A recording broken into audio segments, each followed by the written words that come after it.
the main thing I want you to take away is if you feel like you're not where you want to be yet, do not give up. And most importantly, do not compare your trading journey to anyone else's trading journey, especially not mine. There are so many variables at play that make your journey so different from anyone else's out there. Let me knock some out. Variables, I mean. Time commitment that you have to put towards learning and trading, that's going to be different for everyone. The amount of capital you have to start trading with. The market cycle that you start trading in.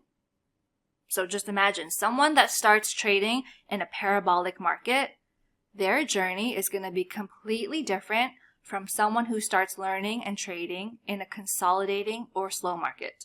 So that's a huge variable. The market cycle you're trading in. The strategy you trade. Who taught or mentored you. Your mindset and your emotional maturity. And the way you handle your psychology. How self-aware you are. How many things you got going on in life. Everyone has different things going on in life. How many moving parts you have in your life, meaning how many people do you have to take care of? Your dependents, your kids, any aging parents, past traumas and experiences that you have with trading, with money, or with life in general, and any emotionally taxing life events happening while you're trading. These are all variables, and there are so many factors that make you and your trading journey so different from anyone else's out there. Anyone else that you see trading the markets. And that's why you never want to compare yourself to anyone at all, because everyone's is so damn different. So if you feel like you're not where you want to be yet, or you feel like it's taking so long, or you feel like you're so far from hitting that big trading goal that you're trying to achieve, don't worry. Everything is going like it should. You're not going to hear this from most educators out there, but trading is the hardest way to make easy money. It's one of the hardest careers in the world to master and become successful with. And it's not because you're not good enough, or because the technicals and the strategies or the chart analysis is too hard for you, or because it takes too long to master. It's hard because it's all about our psychology, our mindset, and our emotions. It's very easy for influencers to lure people into their subscription services or programs because you can fake screenshots, you can be tacky, you can rent helicopters and jets and villas on Airbnb, and flaunt loads of money on your Instagram. But the truth is, it's not all Lamborghinis and Ferraris and endless summer sunsets on private yachts. It's not trading and traveling. It's not trading at the poolside bar or at the beach under the beach umbrella. Trust me, when I took my laptop on vacation for the first time, and I took my laptop to the beach, I realized, holy shit, this was all a fucking lie. You're sticky, you have sunscreen and oil everywhere, you're sweating because it's hot, and now you're getting it all over your keys and your mouse. There's sand blowing everywhere, and it's sticking to the sunscreen and the oil on you. And then you have the sun, it's hot as heck, so you can't focus, and you can't be in that right frame of mind to trade with a clear head. Plus, I don't know if any of you have taken an iPad or your laptop out in the sun, but strong sunshine blacks out your entire screen. And I'm sure you know what I'm talking about, even if you've never taken your laptop out to trade, because you know what it's like trying to use your phone when it's super sunny outside, right? When you take your phone to the beach or the pool when it's crazy sunny out, you can't freaking see it. So trading and traveling, it's kind of like, I feel like it's not what it's made out to be. Yes, you can trade from anywhere in the world, but probably trading by the poolside bar is not the dream you think it is. I think this is just a lie to entice people in. Besides how annoying it is to actually trade at the beach or at the poolside bar, just know that it's incredibly difficult, trading itself, because the hardest obstacle of trading is overcoming yourself and your mind. It's not just market analysis. It's not just reading the charts and executing a strategy flawlessly. That's just one of the hurdles. The biggest hurdle is you. The truth is, a lot of people that glamorize the trading life online are probably not even successful themselves. And I highly doubt most of these people are even making money from what they say they are. And this is one of the biggest problems in the trading education space, I think. And especially if you're new to trading, because if you're new, you're being exposed to all this glamorous lifestyle. You're exposed to all this stuff that makes it look so simple, that makes it look so easy. And they make it look like you should master this within a few weeks. But that's not true. The truth is, it could take years, and it often does for many who actually stick with it. And the development and the growth you experience is completely dependent on you. Now, I want you to feel calm and at ease whether you are currently on a losing streak, whether you have blown your accounts before, whatever it is that you see as a negative in your trading journey, or whatever you see that's setting you back. Don't think of it as a bad thing, because it's actually putting you 10 steps forward if you learn from these mistakes. And this is probably the most crucial element of mastering trading.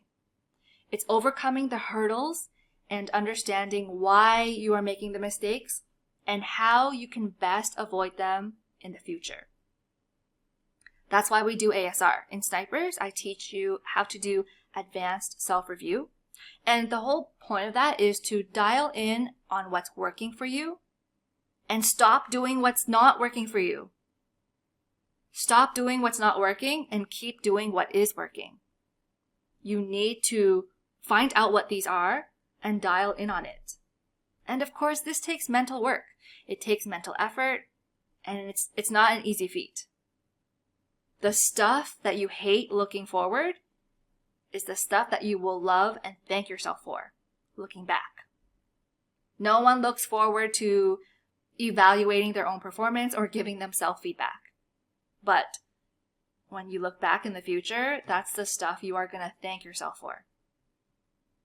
Now, here's another truth to trading that I have to keep repeating over and over again, even if you've already heard me say it before. You will lose trades. There will be losses. I lose trades.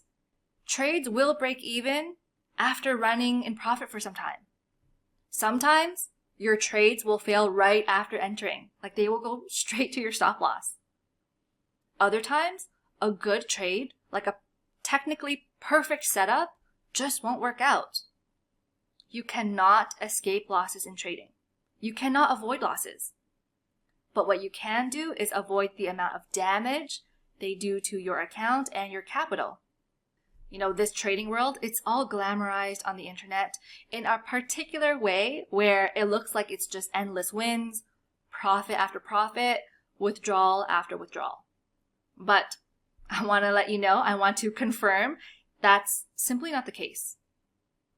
One of the hardest things that comes with trading and mastering trading is accepting fault for your own mistakes, accepting fault for your own flaws, and for your own successes. People in general are afraid to dig into this.